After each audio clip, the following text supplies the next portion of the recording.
Gerald Levy, who is famously known by his stage name Bogle, was one of the most self-styled creative dancer slash choreographer Jamaica has ever seen. Bogle had ambitious dreams of being more than a dancer. This man utilized his talent in different categories of the dancehall space and had desires to make not only his mama proud but the island of his birth, Jamaica. Bogle was destined to reach great heights to become a world superstar, but someone played God and crushed his dreams and achievements for eternity like he meant nothing. Wagwan! Hello, how did do? How are you all doing? This is Make We Talk channel.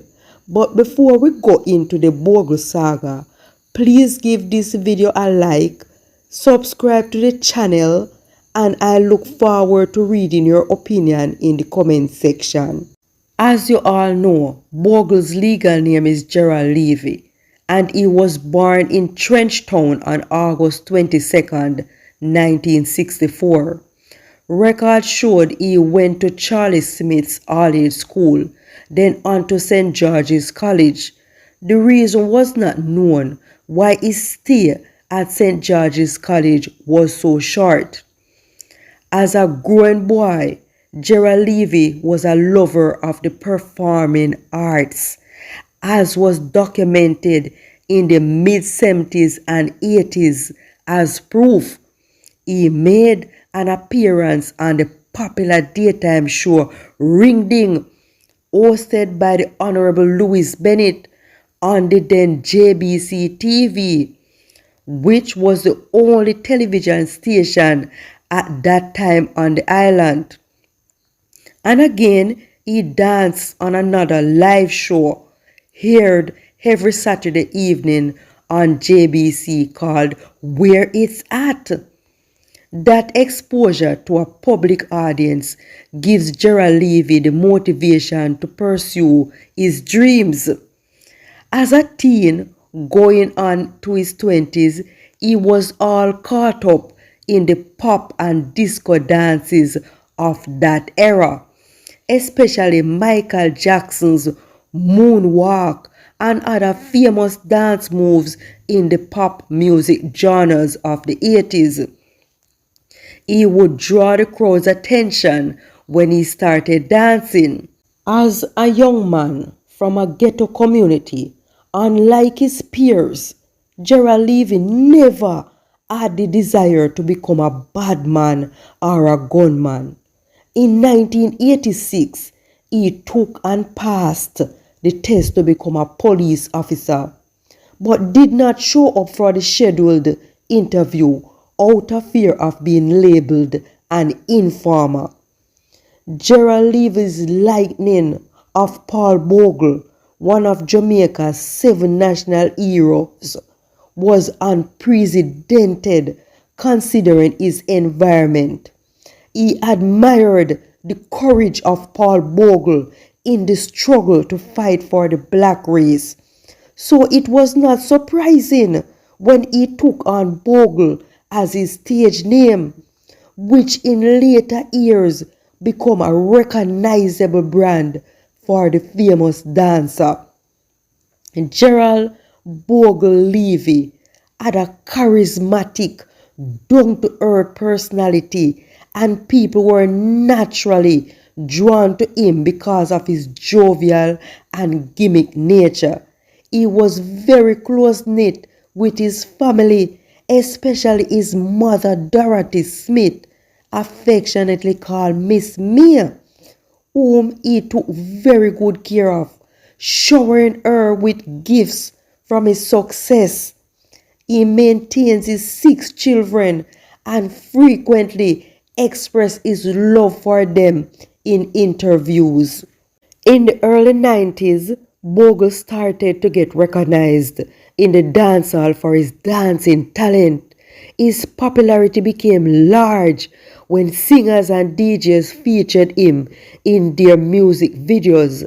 It was at that same time, at the height of his popularity, he formed the Black Roses crew with famous members like the era Don, Willie Haggard, Ice, John Hype, Cola Cola, Boise, and a host of other members. They made Lincoln Avenue a monumental spot, which is well known as the Black Roses Corner.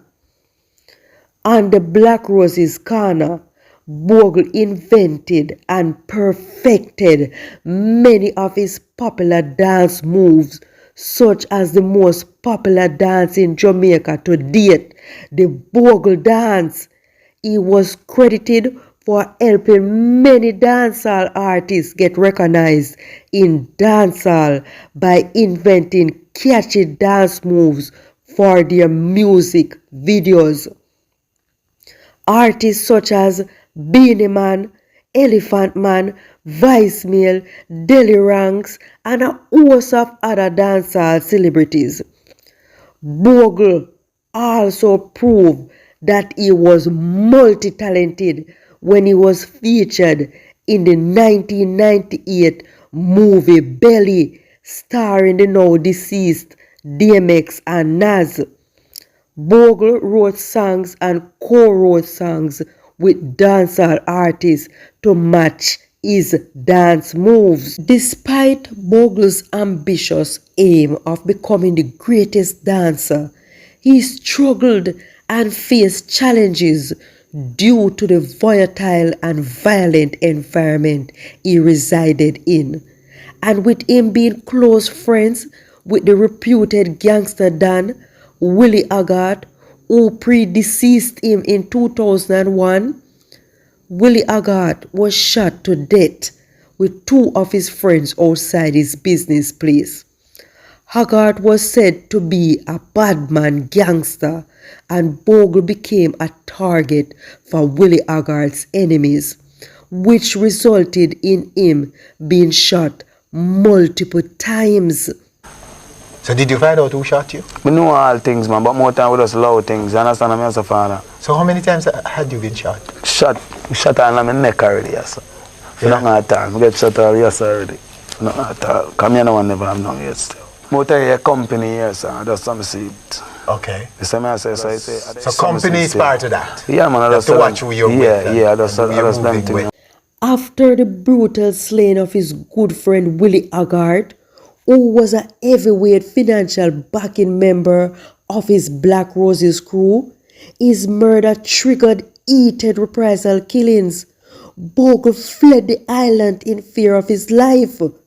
The absence of Bogle from the dancehall scene saw the rise of John Hype stepping up as a dancehall dancer, and he became more famous when Beanie Man started promoting him as the replacement for Bogle. But John Hype had a close relationship with Bogle, as he was his mentor on the Black Roses Corner.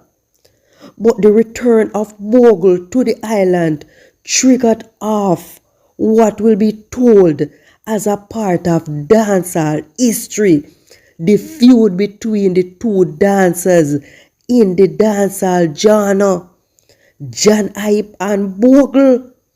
This feud took on an unprecedented high when Bogle started throwing shades at John Hype by recording his first song, All Them There, Where Them They Did There. Then John Hype counteracted Bogle's song by recording a song named Bust the Lock, which implies at that time Bogle was yesterday's dancer and he is today's dancer. Bogle at that time was approaching age 40 and John Hype was in his 20s. So there was a distinct age gap difference between the dancers. And that age gap difference was weaponized against Bogle when back then at the popular nightclub named The Asylum, Bogle was among the patrons when Beanie Man went on stage with John Hype and remarked that John Hype is nowadays dancer and Bogle has been. Bogle went on stage to defend his talent achievements and was met with loud boos. This is Dan Mafia's version of the event. Beanie Man carry Bogle, John Hype on stage, and I said John Hype a nowadays dance and Bogle a has been, see? So when you look now, Bogle go up there and try defend himself and the people and boo him. And when me look, me I go to the bathroom and I say, Bogle stand up in the corner and cry. So I did feel like we still in I said, Bogle felt Beanie Man orchestrated to bring down his career and humiliated him. So being the creative entertainer he was, Bogle came up with a never-seen-before gimmick in the dancehall venues. He got 2 chickens, to be specific, the ones with their feathers all poofed up, which Jamaicans called sense fowl. One had a shaved neck, otherwise known as peel neck fowl, and the other had beads attached to its feathers. It was said the peel neck fowl represented John Hype and the one with the beads represented Beanie Man, who at that time wore his locks with beads attached to them. He tied strings to the chickens' feet, put them in a suitcase and brought them along to dance venues. The dancehall patrons would be very amused with laughter when Bogle opened the suitcase and let out the chickens. The feud between Bogle and John Hype escalated to a point where fights would break out at dancehall venues between the followers of both camps, and the atmosphere would be tense when both dancers were seen at the same event. On that night, that fateful night, which is now recorded in Jamaica's dancehall history, will be researched and read by all who come to know or don't know that on January 20, 2005, Bogle and his entourage were at a popular dance venue named Weddy Weddy at the popular sound system named Stone Love headquarters on Burlington Avenue, where he bought his suitcase with the 2 sense fowls. Beanie Man and his entourage were also present at the venue. It is reported that when the selector started playing popular dancehall hit songs and the patrons were in a frenzy, Bogle took over the dance floor with his classic dancing. Then he topped off the momentum when he opened the suitcase and let out the sense fowls. The one with the beads that are said to represent Beanie Man flew out and pitched on Beanie Man's brother. The crowd burst out with laughter, but Beanie Man and his entourage were not amused by Bogle's gimmick. Beanie Man's brother kicked the fowl, and a man from Bogle's entourage punched him in the face. A heated argument developed between Bogle's posse and Beanie Man's, which resulted in weapons being drawn, and a fight was brewing, but security personnel de-escalated the altercation. Bogle took the opportunity to leave the venue in his F-150 truck with 4 of his friends, destined for another popular dance venue named Passa Passa. On their way, Bogle noticed the vehicle needed gas, so he stopped at an Esso gas station on Constant Spring Road. While waiting to be served, a motorbike with 2 men armed with handguns rode up to the van and opened fire, hitting Bogle and the 4 passengers. They were rushed to the KPH, where Gerald Bogle Levy was pronounced dead, and Bogle's close friend Tony Reed died days after. The others were treated and discharged. The nation of Jamaica and overseas who knew of Bogle's popularity in dancehall were shocked and saddened by his untimely and brutal demise. Prior to his death, the altercation that he had with Beanie Man was spreading like wildfire, rumoring that Beanie Man was responsible for putting out a hit on Bogle for disrespecting him and humiliating him. Irate friends and fans of Bogle believed the rumored theory that Beanie Man was indeed responsible for the untimely and brutal death of Bogle. Their high temper and anger led them to set John Hype's family house on fire. John Hype and Beanie Man lay low in fear for their lives. Beanie Man and John Hype were also questioned and released by police as there was no concrete evidence to show their involvement. But some people in the streets up to date believe Beanie Man was responsible for Bogle's death.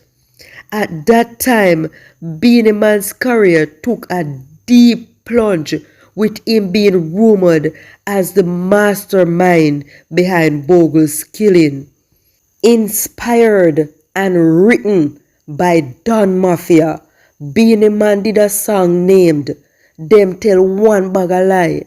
That song was answering the mob of haters who believed he was responsible for the murder of Bogle. In the song, he proclaims his innocence and refers to his rival Bounty Killer and said he never was violent to Bounty or wanted to kill him, let alone Bogle, who was his good friend. That song gave him redemption for a time.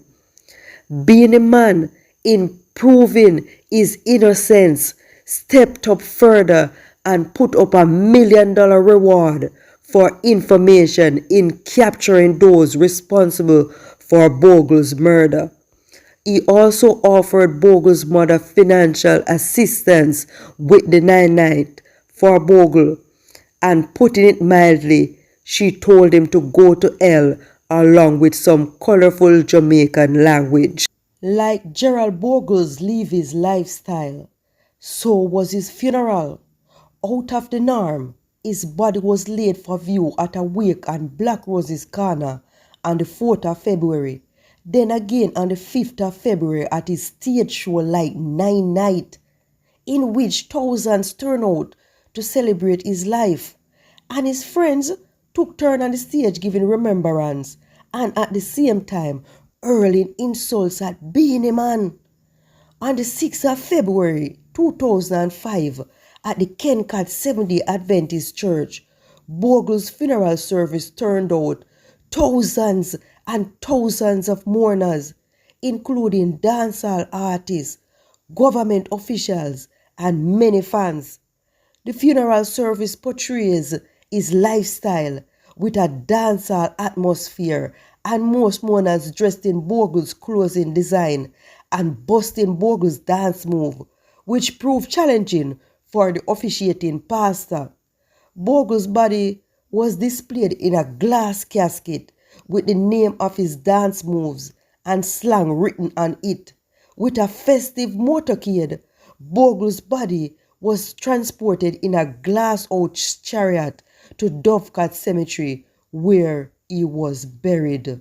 In the summer of 2018, Beanie Man came under intense suspicion when veteran dancer Laba Laba was seen in a viral video making damning allegations that Beanie Man paid to have Bogle killed. Come back through the phone again, up away the knife, and make the fall. Make see him brother. Cause the fall drop on him brother foot. Yeah. And the brother kick the fall and make him foot catch, kick her up. Who for brother? Beanie Man brother. Oh, okay. So Beanie Man brother thump down, kick her up, thump down Beanie Man brother. The Beanie Man said, alright man. Alright, go over there, friend. What's up, Rob? Him call Chris Royale. I said, Chris Royale, you know, the boy go over this me. With him Paul thing, huh? Yeah, me? And the skin team do here. Come in blood start crosses, so come on my start this time. I wish at my party. Where are you though? So, well, what anything you say now? Chris Royale said, set 100G come to me. I fixed him for you. And Beanie Man send 100 G. Go send 3 bike man come fix him. The boy fix him. The boy, I got a report back now over Seaview. Yeah. And then just knock him off back. Beanie Man bury him. Very killer, yeah. As a result, Beanie Man's bookings decreased significantly and associates started distancing themselves from him. It was another dark chapter again for Beanie Man's career. In doing damage control, in what seems to be a rehearsed video, Laba Laba apologized to Beanie Man, claiming he had no idea what he was saying because he was under the influence of alcohol. Jamaican people, Laba Laba come to apologize about the thing going up on YouTube about the entertainer. So Laba Laba, where you say now? Talk to the people them. Well, you know people, when I drink something anything, I'm drunk, I get to bed. I want to eat that and come and start feeding me, right? I know that I'm on YouTube, right? I'm going to talk things about Tristan Palmer, son, and Beanie Man. I lie, I don't know nothing about that. I drunk and I say foolishness. I beg for peace and forgive me. It's a lie. I just come in that and I don't know that fire man. I'm going to apologize to Tristan and son and Beanie Man. I don't know that fire man. They're drunk and I drink and I say. I'm going to think we shall and they come fire man, come talk things I don't know about. I don't know nothing about that. Alright, sir. Well, at least them hear you loud and clear. Say it one more time again. Say Laba Laba's apology didn't erase the public's perception of Beanie Man's innocence. The viewing public believes Laba Laba seems sane and in his right frame of mind. They believe he was threatened or paid to retract what he said in the first viral video. Please comment with your opinion on Bogle's death and who you think was really responsible for his demise from this earth.